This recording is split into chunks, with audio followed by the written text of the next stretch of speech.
दोस्तों आज का वीडियो काफ़ी महत्वपूर्ण होने वाला। चालबाज पत्नी और धोखेबाज पत्नी को कैसे आप सबक सिखा सकते हो। जी हाँ, आए दिन एक सवाल आता है कि बाई चांस अगर पत्नी अपने बॉयफ्रेंड के साथ बात करते हुए पकड़ी जाती है और उसके बाद पति माफ़ कर देते हैं तो उस माफ़ी की सज़ा आगे चलकर भैया उसको कोर्ट की सज़ा मिल जाती है। जी हाँ, उसके पूरा समय खराब हो जाता है, काफ़ी दिक्कत क्रिएट होती है। कई बार पति लोग चांस देते हैं लेकिन वो चांस उनको महंगा पड़ जाता है।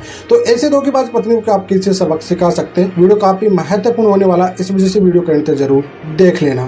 तो चलिए दोस्तों, नो टाइम पास नो बकवास, सीधा करते हैं काम की बात। मैं हूं हंस। सेकंड बात दोस्तों, कमेंट में नंबर ना छोड़े, अगर आप मुझसे ही बात करना चाहते हो, डिस्कशन पूरी डिटेल होती है, अपॉइंटमेंट बुक करके आप बात कर सकते हैं। तो देखिए दोस्तों, सबसे पहले मैं बात करता हूं कि बाय चांस अगर आपकी शादी को 1 साल 2 साल हुआ है, अगर आपकी पत्नी के एक्स बॉयफ्रेंड है बाय चांस मान लीजिए, और ऐसी कंडीशन में अगर पत्नी शादी के बाद भी उससे कंटिन्यू बात कर रही है और पति उसे पकड़ लेता है, भाई साहब अगर रंगे हाथ पकड़ लेता है, तो पहले तो मैं 5 सवाल लेने वाला हूं इस वीडियो में, आपको टोटल बता दूं। इस वजह से वीडियो को स्किप करना ही मत, आप बिल्कुल बहुत महत्वपूर्ण वीडियो होने वाला। पहली बात तो कि भैया अगर शादी आपकी 1-2 साल पहले हुई है, ठीक है, और उसके बाद उसके एक्स बॉयफ्रेंड से बातें करती है और उसके बाद पकड़े जाते तो क्या करें। ठीक है, आपकी शादी को 5 साल 10 साल हो गए, उसके बाद में कोई बॉयफ्रेंड बन चुका है, तो ऐसी कंडीशन में आप क्या करें क्या नहीं करें, दोनों पे मैं डिटेल बात करने वाला हूँ। ठीक है, देखिए अगर नई नई शादी है, बॉयफ्रेंड चैटिंग कर रही है, बातें कर रही है, पकड़ी जा रही है और आपको करी कि साहब मेरी गलती हो गई, माफ़ी करिए, ठीक है, मेरा रिलेशनशिप भी बन गया वगैरह वगैरह, या वो मुझे ब्लैकमेल कर रहा था, बोल रहा था तुम्हारे पति को बता दूंगा, ये करूंगा वो करूंगा, ये सबसे बड़ा झूठ होता है। जी हाँ, ये बात आप अच्छे से समझ लेना। क्यों? क्योंकि अगर आपकी पत्नी की शादी हो चुकी, विदाउट कंसल्ट किसी की हिम्मत नहीं कि आपकी पत्नी को कॉल कर दी। जी हाँ, अगर उस बंदे के पास आपकी पत्नी की फोटो वीडियो क्लिप है, शादी से पहले जो भी था, अगर उसको करते तो IT एक्ट ई लगता है, 67 ई लगता है, उसमें 3 साल तक की जेल है, बेल भी नहीं मिलेगी। दूसरी बात, अगर आपके साथ चीटिंग कर रही है तो आपको बताना चाहिए था ना, आपका ट्रस्ट बढ़ेगा उस चीज़ को। आपकी पत्नी आपको बताती तो उसमें आपका विश्वास बढ़ता है, ना कि उसने आपके साथ चीट किया। क्लियर सी बात है। और आपको माफ़ करना है नहीं कभी भी। इस जगह आपको कहीं पति लोग आते हैं जिनका सवाल आता है कि साहब 2 साल पहले बॉयफ्रेंड के साथ पकड़ा था, माफ़ कर दिया था, अब जाके वो बॉयफ्रेंड के साथ मजे से रह रही है, मेरे पे 498 केस चल रहा है, अब मैं कोर्ट की तारीख के साथ रहा हूँ, मतलब निकल नहीं रहा है। तो ऐसी कंडीशन में क्या करें? जब भी अगर कोई पत्नी पकड़ी जाती है ना, ऐसी कंडीशन में बॉयफ्रेंड के साथ में रंगे हाथ पकड़ी जाती है, तो सीधा भैया पुलिस पे 112 कॉल करिए, पुलिस में बिठाइए, मजिस्ट्रेट के सामने कोर्ट में 164 के बयान दिलाइए, एडल्ट्री साबित कराइए, डाइवोर्स लीजिए, सबसे फ्री रास्ता ही है। लिव इन में रहती है कहीं भी जाके, तो भैया रंगे हाथ पकड़ो, 112 पे कॉल करो और डायरेक्टली पुलिस अरेस्ट कराइए, उसके बाद मजिस्ट्रेट के सामने कुछ कीजिए, उसकी कॉपी लीजिए, वेरीफाइड कॉपी, और तलाक अप्लाई कर दीजिए। सिंपल सी बात है, कोई मेंटेनेंस नहीं देना पड़ेगा, इजीली में आपको डाइवोर्स मिल जाएगा। लेकिन बात आ जाती है कि अगर फोन पे चैटिंग कर रही है, छुपके से मिल रही है, रिलेशनशिप बना रही है, बातें कर रही है और रंगे हाथ आप पकड़ चुके हैं, तो उसके बाद भैया सिंपल सी बात है कि जो लड़का के साथ है, आपकी पत्नी तो झूठ बोलेगी, आपको सच नहीं बोलने वाली। ये बात आप अच्छे से समझ लेना कि वो बोल रही कि साहब मेरी गलती हो गई, ये हो गई। हर कोई पत्नी यही कहेगी, पकड़े जाने के बाद आपको यही कहेगी, साहब मेरे को ब्लैकमेल कर रहा था, मेरे से गलती हो गई, माफ़ कर दो, मार दो, ये कर दो। आप एक सिंपल बोलिए कि आप उस पर केस कर दीजिए। किसी भी कंडीशन में आपकी पत्नी अपने बॉयफ्रेंड पे केस नहीं करेगी। हाँ, आप पे जरूर कर सकती है, लेकिन उसके ऊपर केस कभी भी नहीं कर सकती। तो फिर आपको करना भैया IPC 498 का केस। जी हाँ, शादीशुदा महिला को बहलाया फुसलाया, रिलेशनशिप बनाने के लिए मजबूर किया। ठीक है, सिंपल से आपको एक पुलिस क्रिमिनल केस करना है, इंडियन पेनल कोड में आता है, सिंपल सी बात है, एक क्रिमिनल केस बनता है। आएगा बंदा भागता हुआ, थर्ड पार्टी है बंदा, कोर्ट में आएगा या पुलिस थाने में आएगा, कंसल्ट देगा, बताएगा सच्चाई।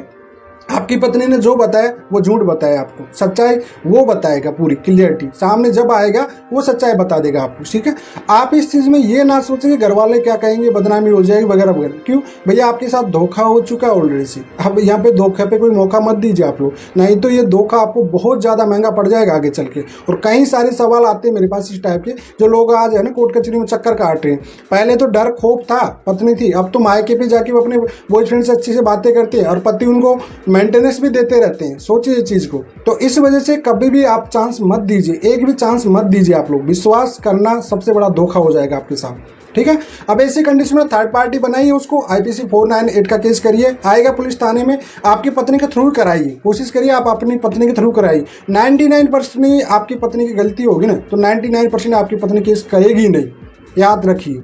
नहीं तो केस बनता है तो मैं बता दूंगा तरीका कि किस तरह से केस कराइए आपकी पत्नी से, ठीक है। कंसल्ट ले लीजिए, मेरे व्हाट्सअप नंबर लिखे रहते हैं, मैं तरीका आपको बता दूंगा कि किस तरह से आप केस कराइए, ऑटोमेटिकली पूरी सच्चाई सामने आ जाएगी।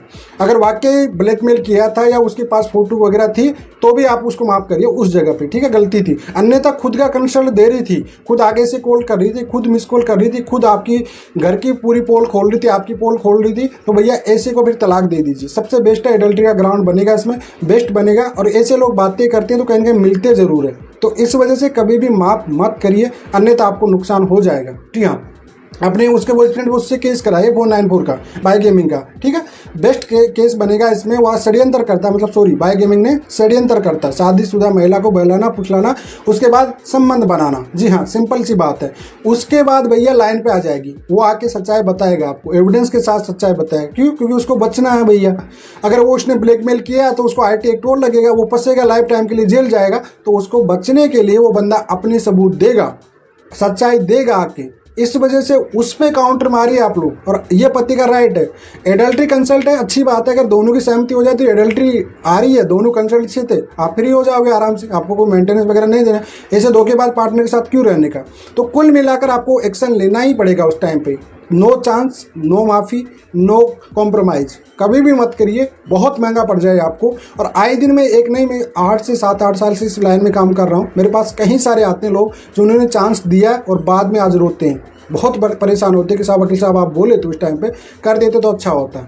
इस वजह से मैं बार बार कहता हूँ, प्रैक्टिकल चीज़ बोलता हूँ कि भैया आप ऐसे को कभी भी चांस मत दीजिए, अन्यथा आपके ऐसा घाव होगा आगे चल कर कि आप खुद अपने आप को नहीं बचा पाओगे। इस वजह से थर्ड पार्टी पे केस करना पड़ेगा आपको। क्यों? क्योंकि आपकी पत्नी कह रही है कि भैया उसने बचाया, और कोशिश करो आपकी पत्नी की तरफ से कराइए उस केस को, ठीक है। ब्लैकमेलिंग कर रहा है तो IT एक्ट लग जाएगा उस पर, क्योंकि फोटो वगैरह कुछ वीडियो उसके पास है, उससे ब्लैकमेलिंग कर रहा है, उस पर मान आने तक का केस बन जाएगा अच्छा सा, ठीक है। किसी घर को तोड़ रहा है तो बहुत लंबा जाएगा। अगर आपकी पत्नी झूठ बोल रही है तो आके सच्चाई बता देगा, आप उससे फ्री हो जाओगे। कुल मिलाकर आपको छोड़ना है ही नहीं, माफ करना ही नहीं है इस जगह से, नहीं तो आगे चलकर बहुत नुकसान हो जाएगा। इस वजह से सबक साथ का साथ पकड़ में आ गया है, तो भैया कोई भी मत सोचिए कि क्योंकि इज्जत जो जाना था वो जा चुकी है आपकी ऑलरेडी से, जो आपकी वाट लगनी थी वो लग चुकी है। आपके कहते हैं कि आपका रिश्ते का पूरा तरह से वाट लग गई है, कोई मतलब नहीं, नाम का रिश्ता था वो आपके साथ, चीटिंग कर रही थी, जा रही थी, आपकी पूरी पोल खोली जा रही थी, ठीक है, आपके खिलाफ षड्यंत्र रचा जा रहा था, सब कुछ क्लियर हो गया था पहले से। तो अब माफ करने का यहाँ पे कोई ऑप्शन बनता ही नहीं। तो इस वजह से केस के बिना आप उसको छोड़िए मत, माफ मत करिए, डाइवोर्स लीजिए इस मामले से। अगर माफ करोगे तो पॉसिबल नहीं है, सुधरने की उम्मीद 1% नहीं होती है, क्योंकि अगर आप एक बार माफ कर दी तो आगे भी ये होगा कि माफ कर देगा, क्या मतलब, मारपीट करेगा 2 पर, इससे ज़्यादा कुछ नहीं करेगा। तो इस वजह से चांस मत दीजिए। तो उम्मीद करता हूँ आपको समझ में आ गया होगा, आप इस तरह से सबक सिखा सकते हो। अगर बाई चांस किसी के साथ लिव इन में रह रही है, रंगे हाथ पकड़ देते हो आप लोग, मैं बताता हूँ, तो 112 है, पुलिस को कॉल करिए, सिंपल सा बात, पुलिस अरेस्ट करेगी, 161 बयान लेगी, 164 मजिस्ट्रेट के सामने बयान लेगी, कह दे कि मेरी सहमति से थे दोनों की, बॉयफ्रेंड भी कहेगा सहमति से था, टेंशन नहीं है। एडल्ट्री के साथ उसी की सर्टिफाइड कॉपी निकालिए, सेक्शन 13 आई, एडल्ट्री ग्राउंड बनाई, रंगे हाथ पकड़िए, कोई दिक्कत है नहीं, बिल्कुल डाइवोर्स हो जाएगा। तो इतना नहीं है, थोड़ा सा दिमाग लगाना पड़ता है, बाकी इतना भी कठिन नहीं होता है। तो उम्मीद करता हूँ आपको समझ में आ गया होगा। फिलहाल आज के लिए इतना ही। जय हिंद, वंदे मातरम।